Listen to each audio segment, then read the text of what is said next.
com retroatividade, né, porque 6/2, e para viabilizar a frequência nas disciplinas. Todas as quintas sim, São Miguel.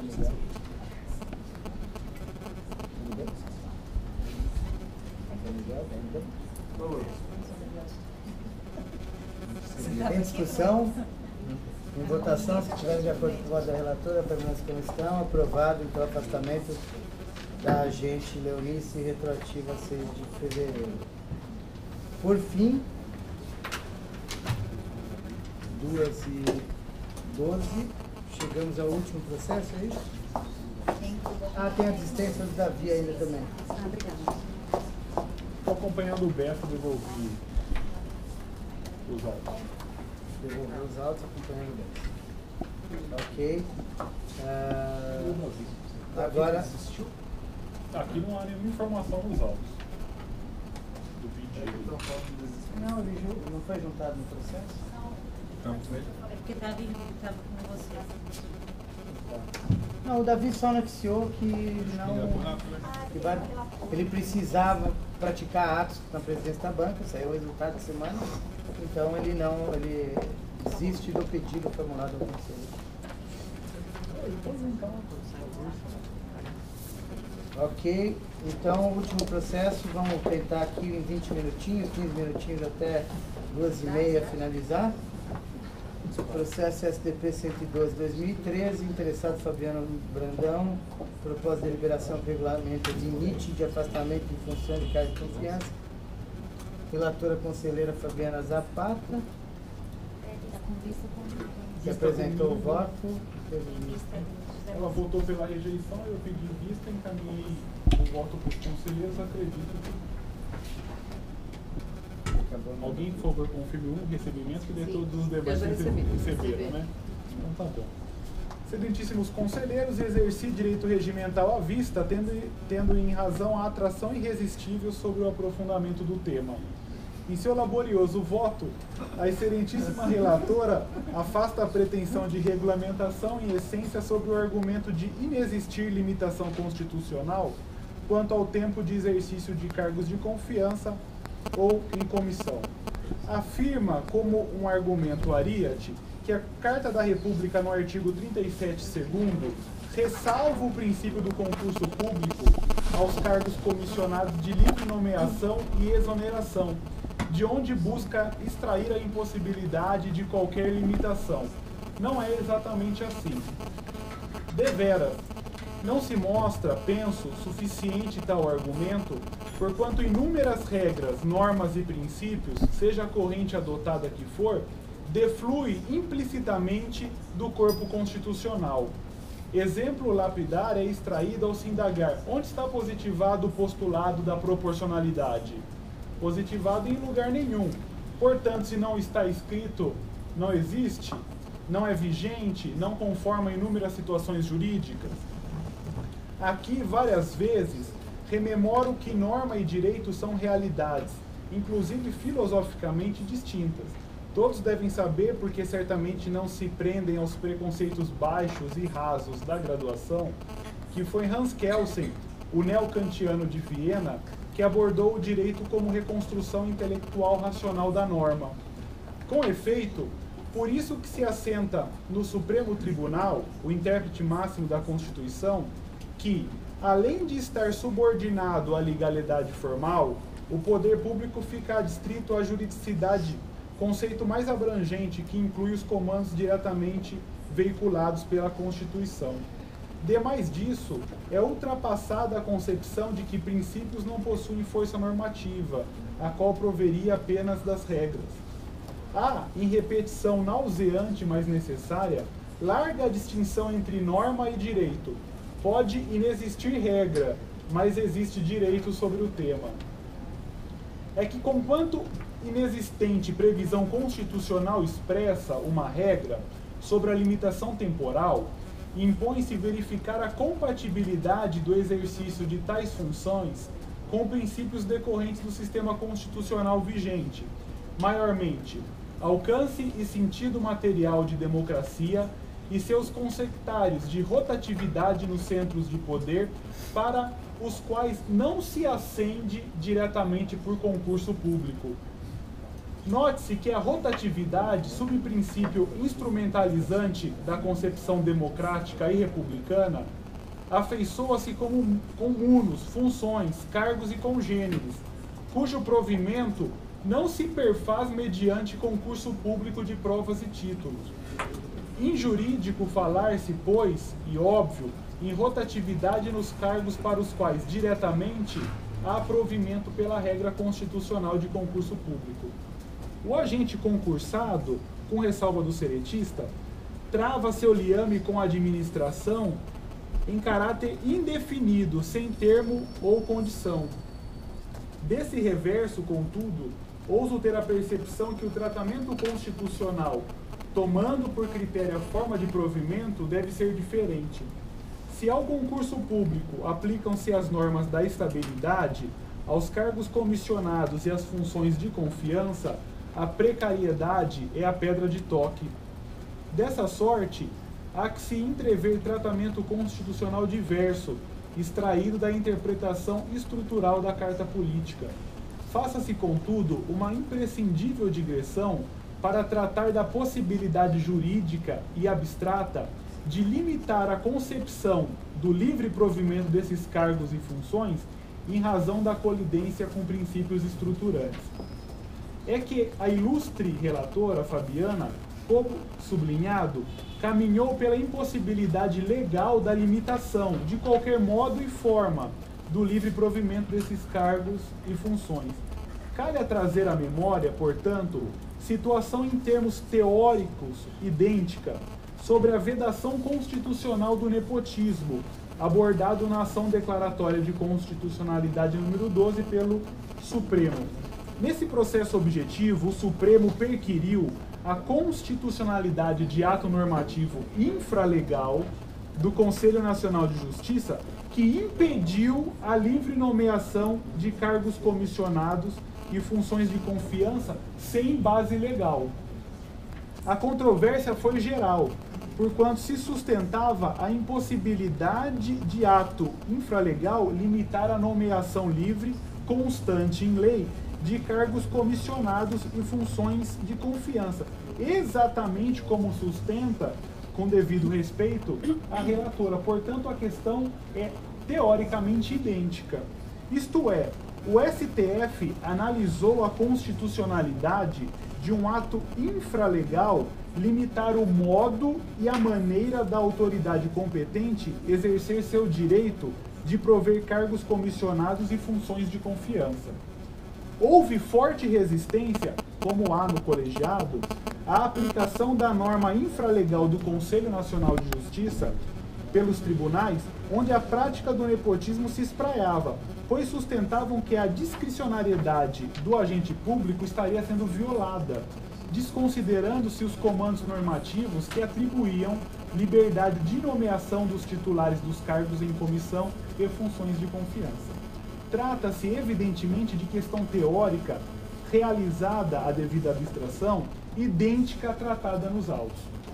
Ao final, o Supremo consignou que os expedientes normativos de ordem infralegal não atentam contra a liberdade de prover e desprover cargos em comissão e funções de confiança, sendo, abre aspas, dedutíveis dos republicanos princípios da impessoalidade, da eficiência, da igualdade e da moralidade. É oportuno e didático trazer trecho do voto ADC 12, no qual se reconheceu e se fez valer a supremacia de princípios constitucionais extraídos implicitamente da Constituição para o fim de conformar, frise-se, direito fixado em lei, notadamente para restringir a forma de nomeação em cargos de livre provimento. Vale referir neste ponto que a discussão das questões suscitadas na sede de fiscalização normativa abstrata permite ao Supremo elaborar, como é típico dos tribunais constitucionais, a construção de um significado mais amplo em torno do conceito de Constituição, considerando para esse fim não apenas os preceitos de índole positiva, expressamente proclamados no documento formal que consubstancia o texto escrito da Carta Política, mas reconhecendo por igualmente relevantes, em face de sua transcendência mesma, os valores de caráter suprapositivo, os princípios éticos e o próprio espírito que informam e dão sentido e razão à lei fundamental do Estado. Não foi por outra razão que o STF, certa vez, e para além de uma perspectiva meramente reducionista, veio a proclamar, distanciando-se então das exigências inerentes ao positivismo jurídico, que a Constituição da República, muito mais do que o conjunto de normas e princípios nela formalmente positivados, há de ser também entendida em função do próprio espírito que a anima, afastando-se desse modo de uma concepção impregnada de evidente minimalismo conceitual. Não custa rememorar neste ponto, tal como pude acentuar, que é o ministro Marco Aurélio falando, que a concepção republicana do poder mostra-se absolutamente incompatível com qualquer prática governamental tendente a restaurar a inaceitável teoria do Estado patrimonial. Sabemos que o Estado, no exercício das atividades que lhe são inerentes, inclusive na esfera institucional do Poder Judiciário, não pode ignorar os princípios essenciais que, derivando da constelação axiológica que confere substrato ético às ações do poder público, proclamam que as funções governamentais não importa se no âmbito do Poder Executivo, ou no do Legislativo, ou no do Judiciário, hão de ser exercidas com estreita observância dos postulados da igualdade, da impessoalidade e da moralidade administrativa. Dessa sorte, demonstra-se a possibilidade jurídica de um ato infralegal em razão da força irradiante dos princípios estruturantes da Constituição, limitar, sem tolher definitivamente, a liberdade de indicação para cargos comissionados e funções de confiança. Ora, parece-nos que a manutenção de um defensor público, notadamente quando afastado de suas atribuições ordinárias constitucionais, por mais de 8 anos em cargo de comissão ou função de confiança, atenta contra elementos constitucionais, como o princípio democrático, imposição da rotatividade nos cargos de poder administração, além de garantir a escorreita aplicação do princípio do concurso público. O discurso de legitimação de uma democracia não se obriga a si mesma a ser democrática no seu conteúdo, abstraindo do fato de que o significado desse adjetivo democrático pode ser de grandes controvérsias. Ela deveria, sobretudo, realizar também no seu próprio procedimento que o designa, deveria, portanto, ser correlativamente estruturado, isto é, não formular afirmações em blocos que se imunizam contra a discussão, não apresentar-se qual dedução cogente, não falar por intermédio de resultados antecipados. Muito pelo contrário, a legitimidade da democracia, como também da normatividade jurídica, é um processo e não uma substância, uma essência ou mesmo uma qualidade dos textos. Isso daqui é um livrinho do Miller, no qual ele explica quem é o povo e o que é democracia. Aliás, quero destacar que a presente discussão não deve trazer espanto ou surpresa a nenhum dos conselheiros, por uma questão muito simples. Ela é tão velha em nossa instituição quanto o sol que raia lá fora. Explico. Confira-se. O artigo 19.22 da nossa lei orgânica diz que é atribuição da Defensora Pública Geral designar defensor público para as funções de confiança, observado o disposto no parágrafo 1º e 2º do artigo 89, o qual indica as funções de confiança privativas do defensor público, dentre elas a de coordenador de núcleo. Noutras palavras, a indicação da função de confiança coordenador de núcleo é legalmente atribuição única da Defensora Pública Geral. Contudo, por um ato infralegal, que nunca foi impugnado por esse colegiado, consistente na deliberação 38 de 2007, fixou-se limitação temporal para essas funções, com a criação de mandatos. símile com aquilo que a presente proposta busca engendrar. Ou seja, o cargo de coordenador dos núcleos especializados é um cargo de confiança privativo da Defensora Pública Geral. E este colegiado, por meio de deliberação, limitou o exercício temporal desse ato, o que, de acordo com o voto da conselheira Fabiana, seria também uma ilegalidade, nunca questionada. Além disso, não só fixou mandatos temporais para uma função de confiança prevista em lei, mas foi além. Retirou da Defensoria Pública Geral a indicação privativa nessa competência, de forma que quem exerce o poder de provimento é o Conselho Superior.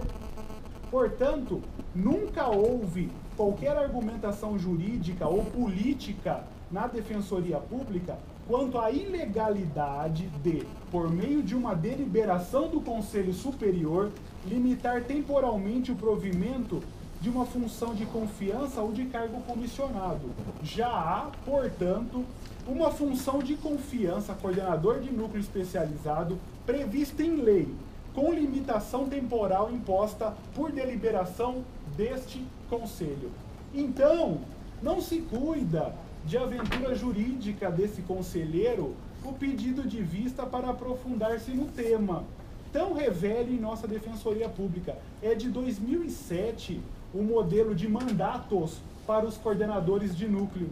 Sendo que, olha que curiosidade nas minhas pesquisas, a atual Defensora Pública Geral foi uma das proponentes do processo 429 de 2006, que criou o modelo de mandato e nomeação, quando era também conselheira.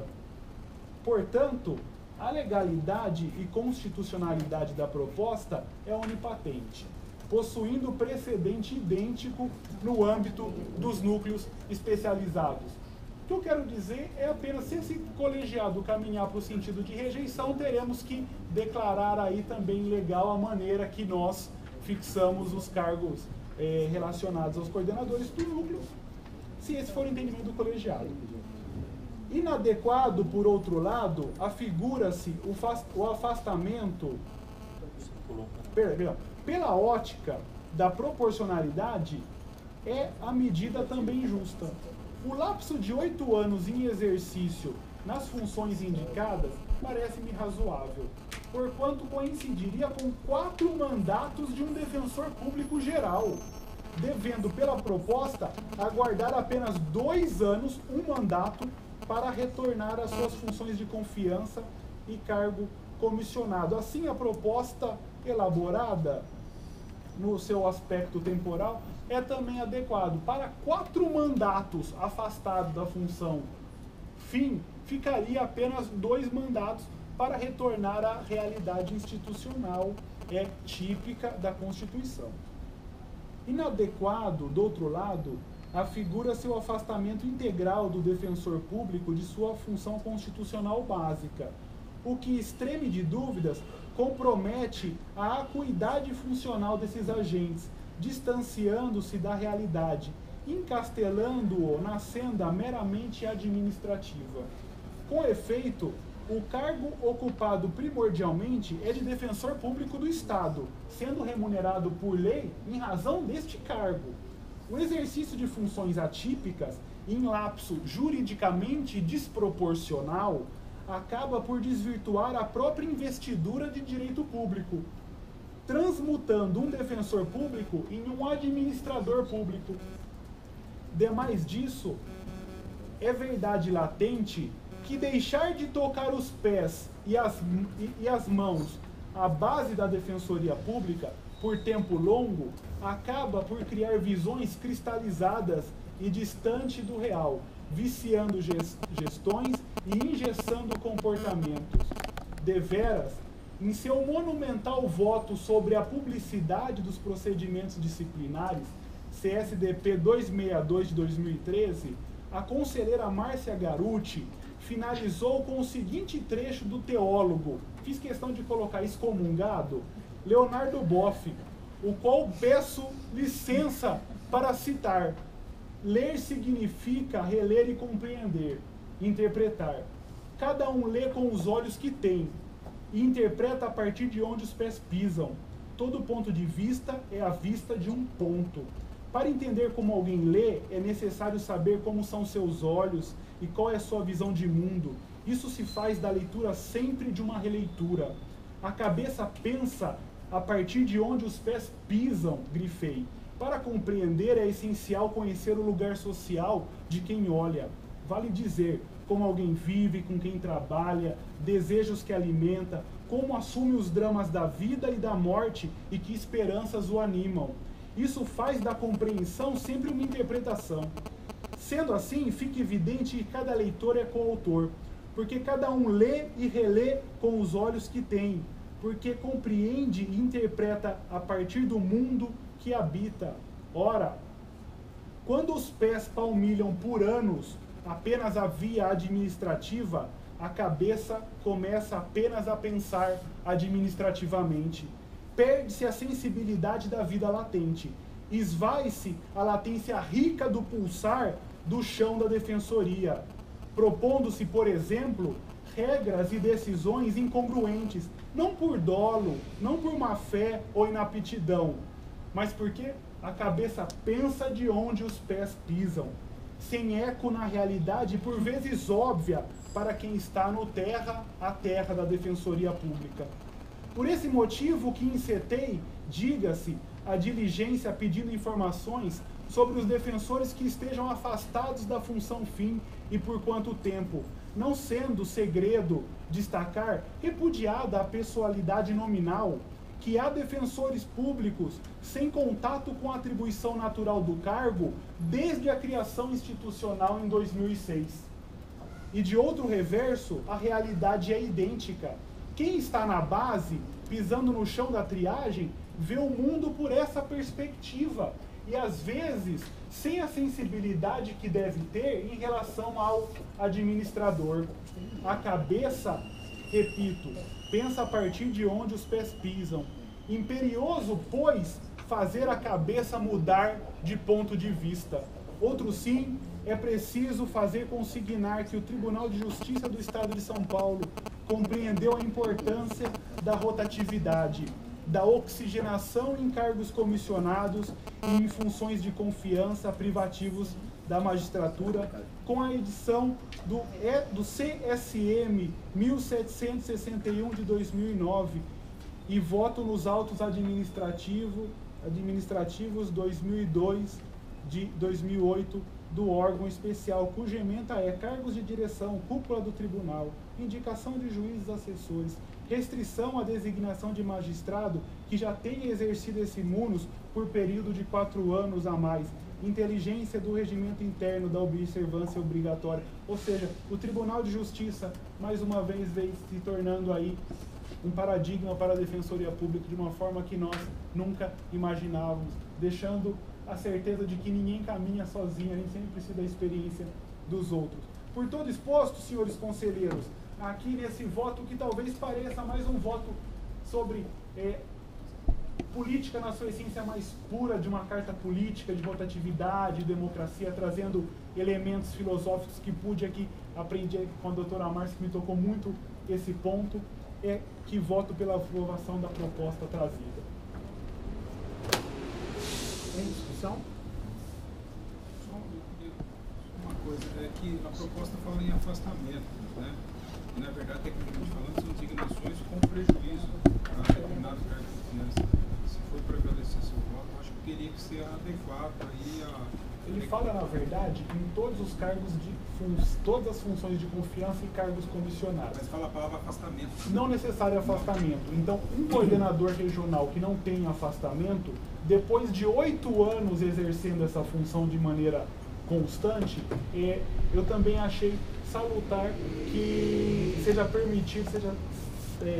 permitida que outro defensor público ocupe esse cargo, que ele possa voltar apenas depois de 2 anos. Falando a palavra afastamento, que tecnicamente falando, afastamento são aqueles para os cursos, para as coisas que a gente faz na lei. Ah, entendi. É designação com prejuízo das atribuições. Tecnicamente falando, não é afastamento. Se for prevalecer a proposta, colega, está sendo marcado por você. Eu acho que tecnicamente a gente teria que adequar a redação disso, né? Só uma observação. Posso fazer uma ponderação muito... Primeiro, parabenizar pelo voto, de fato, um voto que acho que analisa mais a política do seu conceito. Só a questão dos núcleos especializados, que o conselheiro usa como paradigma, há expressamente na Lei 988 a limitação de 2 anos, permitida a recondução por mais 2. Tá? É o artigo 55. Para os membros. Desde cima, olha, os núcleos serão integrados, tem aquela, depois a gente criou por deliberação não é membro, é colaborador. Integrantes a lei fala. Se aplica tanto ao coordenador como aos membros. Exato, a gente criou como por deliberação a figura do colaborador, que era para incluir aquele que não tivesse mais de 5 anos de carreira. Eu concordo nesse ponto, eu só acho que a figura do membro difere totalmente da figura do coordenador. Mas a lei é distinta e a lei deu respaldo a essa proposta. Mas ela diz o mandato que ela fixa é o mandato dos membros. Não é um mandato integrante. Como você vai dizer que o coordenador não integra um núcleo? Ele integra. Assim como eu posso dizer que a terceira sub não integra, por exemplo, a defensoria integra sim, só que ela está exercendo uma outra função. É uma interpretação jurídica. Claro. Tomando aqui só essa ponderação, não me parece que a deliberação, e eu compartilho com você, de fato a deliberação transferiu ao conselho algo que por lei poderia ser utilizado como prerrogativa da Defensoria Geral. Nós já conversamos sobre isso. Há no artigo 19 a possibilidade da Defensoria Geral designar o coordenador do núcleo. Mas não me parece que... Não, mas aí eu concordo com você. Se fosse uma faculdade da Defensora Pública Geral, ela fazia por ato normativo dela e não por deliberação do Conselho. Então não é faculdade dela... É faculdade dela utilizar, mas não é faculdade dela transferir isso ao Conselho. Ela tem o poder, dever de indicar esses cargos. Se ela pudesse delegar, ela faria por ato normativo. Mas não se trata de uma delegação, aí você tem toda a razão. Tecnicamente seria possível a simples transferência, porque para que se transfere, a competência ele tem que aceitar aquela competência. Por isso que não foi uma delegação ao Conselho Superior. A figura administrativa da transferência que a senhora criou nesse exato momento. A deliberação criou, não eu. Não é? A deliberação criou. Agora, que não há, que a deliberação não criou o limite temporal, não. Essa veio depois de expressa a disposição da 988. Qual que é a redação da 988? Os núcleos especializados, esse artigo 54, né? Serão integrados por defensores públicos que contem ao menos com 5 anos de efetivo exercício no cargo de defensor público. Artigo 55. Os defensores públicos integrantes dos núcleos especializados serão designados pelo Defensor Público Geral do Estado após realização de seleção para um período de 2 anos, permitida a recondução por igual prazo. E aí, os coordenadores não falam nada. Não. Fala integrantes. Os defensores integrantes. É no artigo que trata dos núcleos, a subseção que trata dos núcleos, né?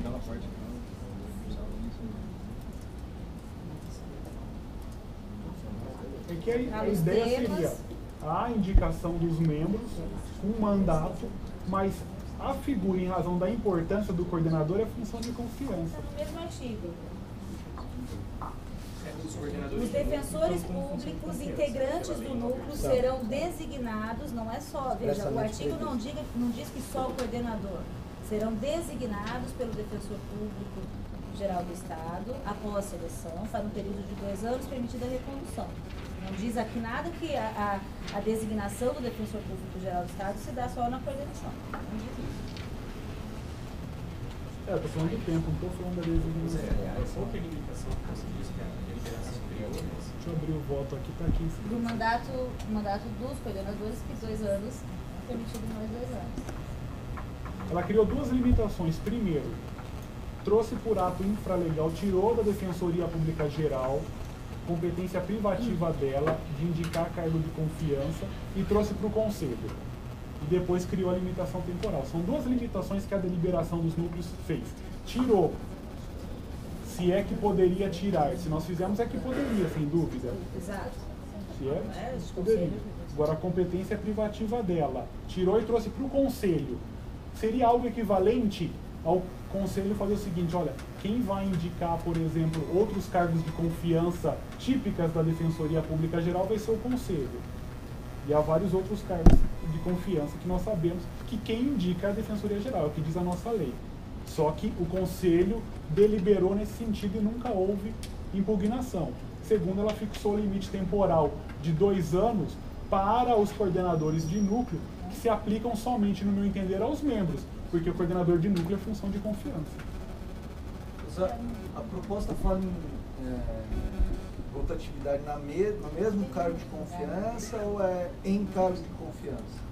Em cargo de Não, porque assim, existem vários cargos de confiança. Por exemplo, função, Coordenador do campo. cargo de confiança. Não haveria uma diferença. 8 anos. Um ciclo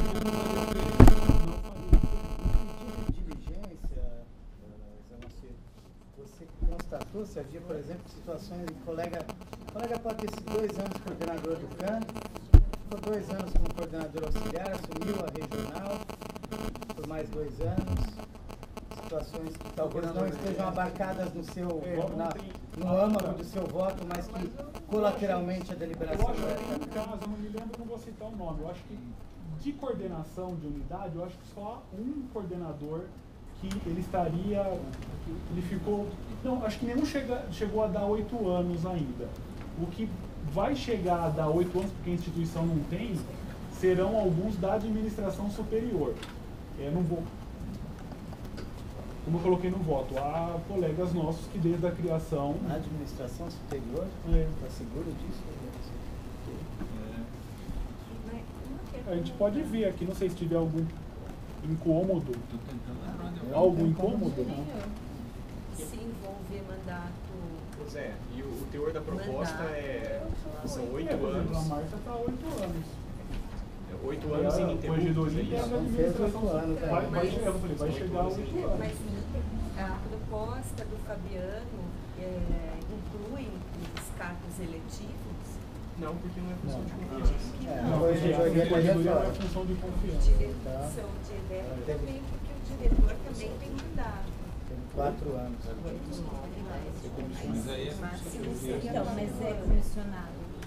Vamos pensar aqui. Pela lei, a lei ela elenca E elenca os comissionados e as funções de confiança. cargos de comissão. Eu imagino como é que a gente faz em registro. Para ter coordenador e coordenador auxiliar. Eu acho que a com 3 exceção, colegas. o direito não impõe a irrazoabilidade, nunca. A exceção sempre tem o beneplácito do direito se ela for motivada, não vejo nenhum problema. Não, aí é descumprimento da deliberação. Não é. Vamos dizer, A exceção tem que estar prevista na norma. Vamos dar um exemplo. De uma exceção. Margem de exceção. De uma exceção excepcional. Vamos dizer que não haja candidatos da Defensoria Pública Geral. Não haja. Alguém tem que governar a instituição. Essa exceção, que eu não sei qual é a solução, haverá de ser criada à margem da lei, mas dentro do direito. É o que eu sempre digo. Lei, né, é um pouco restrito em relação a direito. Não haja candidato. Não, assim, ninguém se candidata a ser defensor público geral.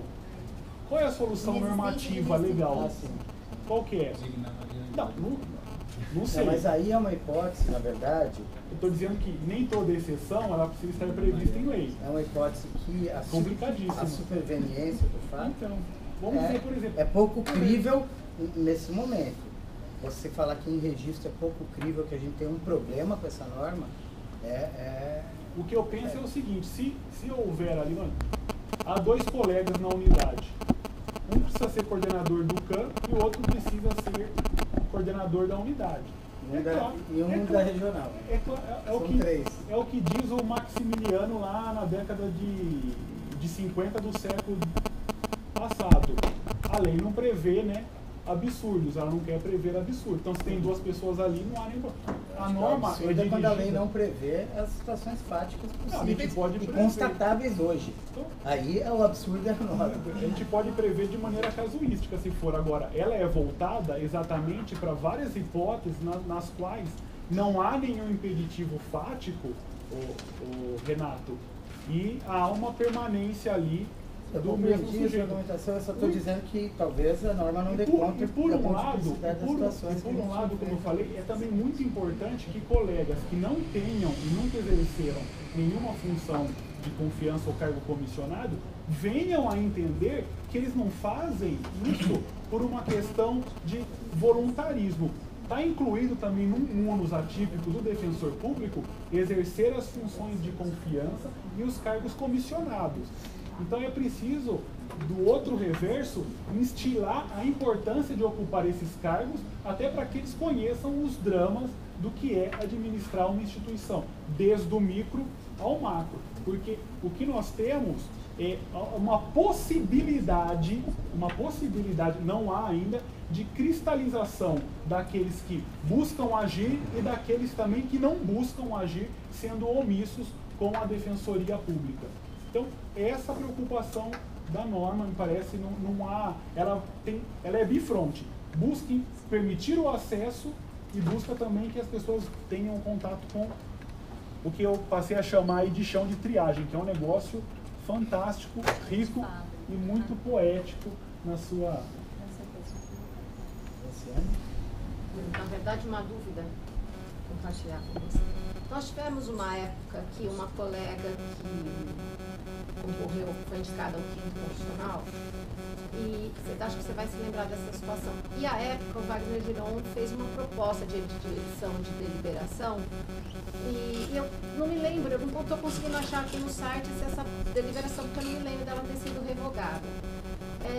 Não vou entrar em detalhes, mas me lembro dessa discussão, eu acho que só estava eu e você, o Márcio, não sei se lembra, estava na assessoria, acho que você já era primeiro sub, se eu não me engano.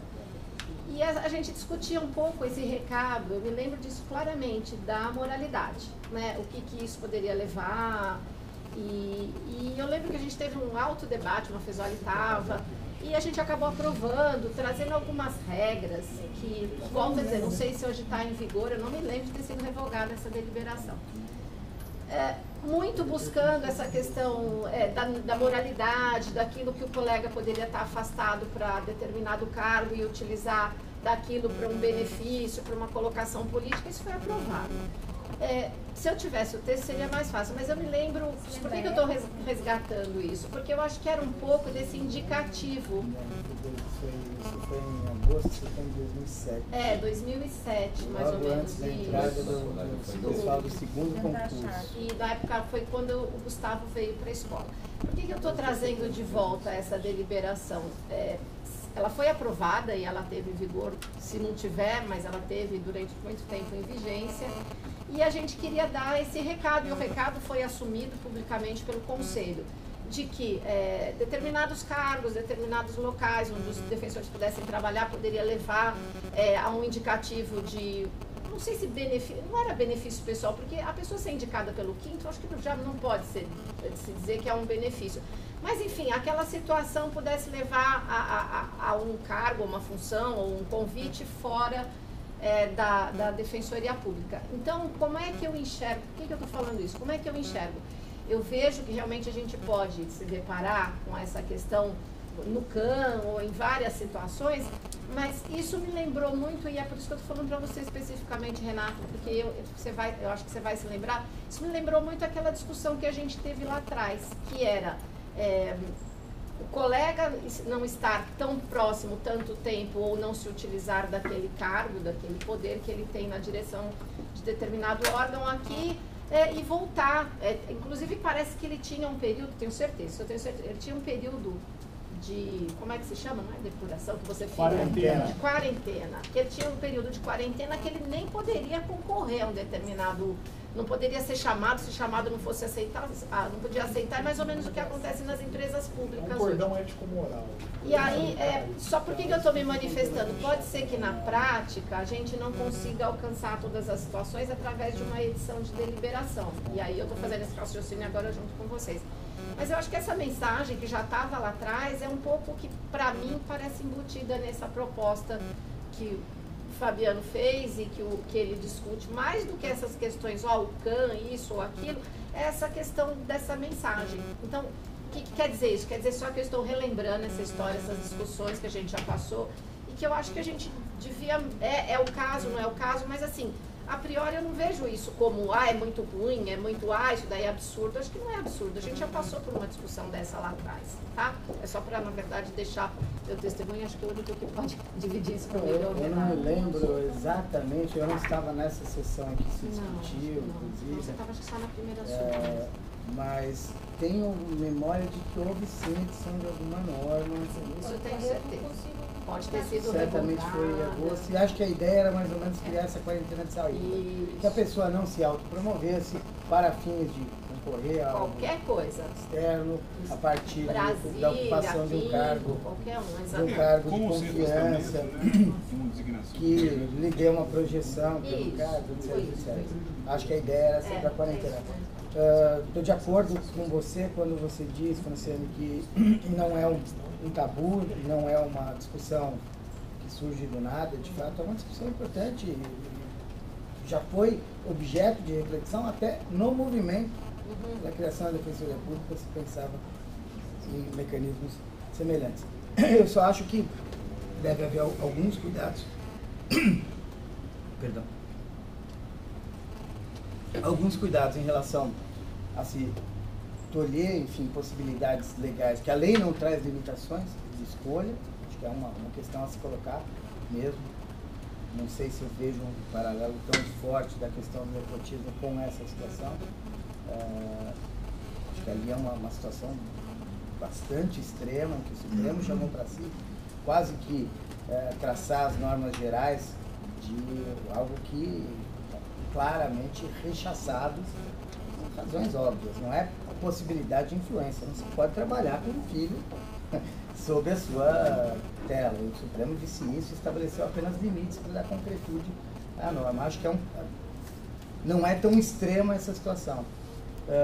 E também me preocupa, sinceramente, como não há nenhuma outra proposta aqui de elaboração normativa, uma norma que está pronta, acabada e vai entrar em vigor, e a gente espera que as normas aqui surtam os efeitos, que não dê conta de uma série de situações que vai gerar problemas práticos. Não, eu dizia isso. Eu acho que aí talvez haja situações não abarcadas, embora acredite que no âmago a questão de gente que está na administração há muito tempo, eu acho que é uma discussão extremamente válida. Agora, a proposta tal qual formulada, ela tem uma abrangência tal que talvez cause embaraços enormes.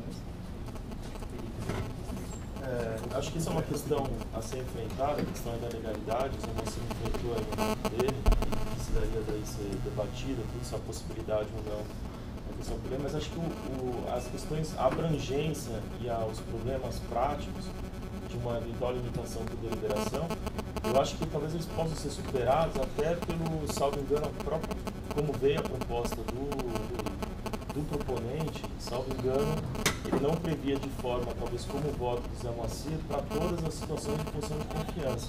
Salvo engano, não tenho certeza, mas pode ser encarado, então, de que o afastamento, esses 8 anos sejam só considerados para aquelas pessoas que estejam afastadas da atividade fim. Né? E não, por exemplo, um coordenador de unidade continua na unidade, ele tem a função de confiança, mas ele está na atividade fim.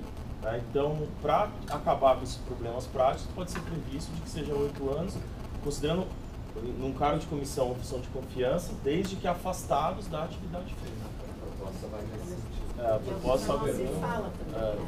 Você fala do afastamento do dia a dia.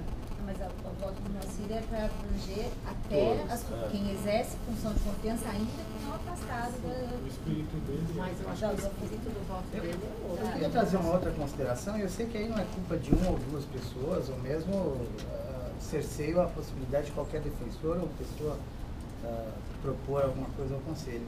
Mas eu acho que se nós escolhêssemos um momento menos adequado para fazer essa discussão, através dessa discussão pública, nós não conseguiremos escolher um momento menos adequado do que esse, em que as inscrições para o cargo de DPG, para outros cargos estão abertas, em que há uma discussão, inclusive a respeito de alternância, que é salutar e muito boa para a carreira, que a gente está prestes a vivenciar mais um movimento do exercício democrático que é a escolha, e eu acho, sinceramente, que talvez até para a própria carreira essa discussão nesse momento, a forma de encaminhamento, seja objeto de algum desconforto. Eu, pessoalmente, me colocando até fora aqui, e não tenho interesse nisso, porque há pouco estava no júri, embora também acho que tem colegas no chão de fábrica que não palmilham no chão. Não acho que é uma condição sine qua non. Mas eu proporia aqui ao Conselho que a gente postergasse essa discussão para após o período eleitoral. Eu não acredito que a gente ganhe substancialmente ou perca para a próxima gestão nessa discussão, fazendo essa apreciação no momento em que pode haver ainda que possa, como aventado para a hipótese tratada no processo, ainda que potencialmente, isso não ocorre claramente, mas ainda que potencialmente haja uma possibilidade de contaminação, eu proporia ao colegiado a prorrogação dessa discussão para após o dia 25 de abril. Eu só queria fazer uma observação. A proposta, tecnicamente, não partir da premissa de como vou votar, mas sim do jeito que foi formulado. Fala em afastamento. E a gente está falando também em designação com ou sem prejuízo, na verdade. E a gente está botando na mesma balaio a pessoa que vai ter com prejuízo e a pessoa sem prejuízo. Fica imaginando um coordenador auxiliar que não tem prejuízo, se ele ocupar o cargo por 6, 8 anos, ou intercalando com coordenação do CAN sem prejuízo também, ele vai ter esse óbito, se não vai. Talvez também, se a gente caminhar para fixar essa limitação, se a gente fazer essa distinção, se a gente está falando de designações com prejuízo e sem prejuízo, para cargos de confiança ou funções de confiança, ou designação só daqueles que estão afastados realmente da banca, e aí parte da premissa de que não conhece, vamos dizer, o tal do chão da fábrica aí que a gente está falando. Assim, acho que a questão é, se o Conselho pode deliberar sobre a matéria, aí passa a ser critério de conveniência e oportunidade e pode regular da forma que nós entendemos a mais correta. Exato. Entendeu? Então, talvez ele tenha que fazer uma votação preliminar, se a gente vai regular isso ou não. Agora, eu não sei se essa discussão aí, Renato, vai interferir no período eleitoral, porque é função de confiança, não é cargo eletivo. Eu entendo, mas é que tem toda uma discussão que envolve a sucessão e os nomes que parecem estar colocados na sucessão que esbarra no discurso da alternância ou não. Pessoalmente, eu coloco isso até como uma premissa para discussão. Não sei falar, não, estamos tranquilos e não podemos... Se 8 anos fosse candidato, queremos limitar que você fosse nunca candidato pelo prejuízo. Então, mas justamente porque eu não vejo prejuízo de se fazer uma discussão aí serena, calma, sem a menor possibilidade de potencialidade de contaminação do período eleitoral com essa discussão no período pós-eleição. Esse conselho vai poder deliberar e legislar para a próxima gestão, inclusive, com a tranquilidade e sem o risco de haver uma falsa interpretação de que isso vem à baila no momento em que a gente está com inscrições abertas nos cargos diretivos. É que a proposta está há um ano já aqui, né? Salvo engano, eu não tenho certeza, mas parece que o proponente até, não tenho certeza, mas parece que ele até destaca que apresentou naquele período para que não tivesse qualquer insinuação política. Não tenho. Você falou alguma coisa assim, Majorano? Na época, sim. Aí, quando veio sustentar, isso mesmo. No ano passado... Faz mais de um ano que está tal. Na época que veio propor, ele disse: estou apresentando agora para que não tenha nenhuma...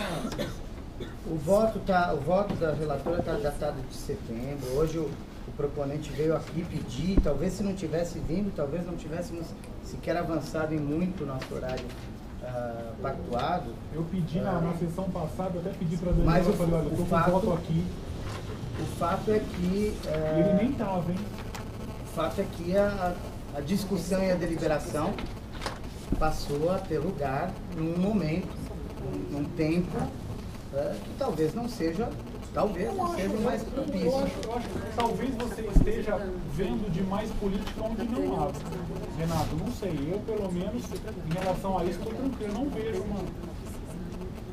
A solução seria a gente suspender, em período eleitoral, suspender a atividade no colegiado, porque inúmeras questões aqui, essa questão que a gente foi tratada, poderia ser, essa questão do sigilo também poderia se pensar que será utilizado, o senhor é um obscuro, o senhor é um secretista, poderia ser, entendo a sua preocupação, mas da minha parte eu estou absolutamente tranquilo em relação, tanto é que divirjo aqui de pessoa que comunga do mesmo grupo político que eu.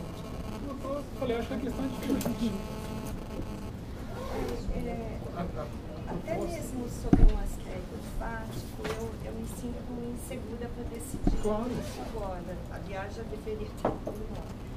Mas tem uma situação muito peculiar atualmente, não sei se esse cenário vai mudar aí ao longo dos anos, mas muitas vezes quem vem trabalhar na administração tem uma perda até remuneratória, assim, até por conta de despesas que ela passa a ter que não teria antes, né? De estacionamento, enfim, almoço.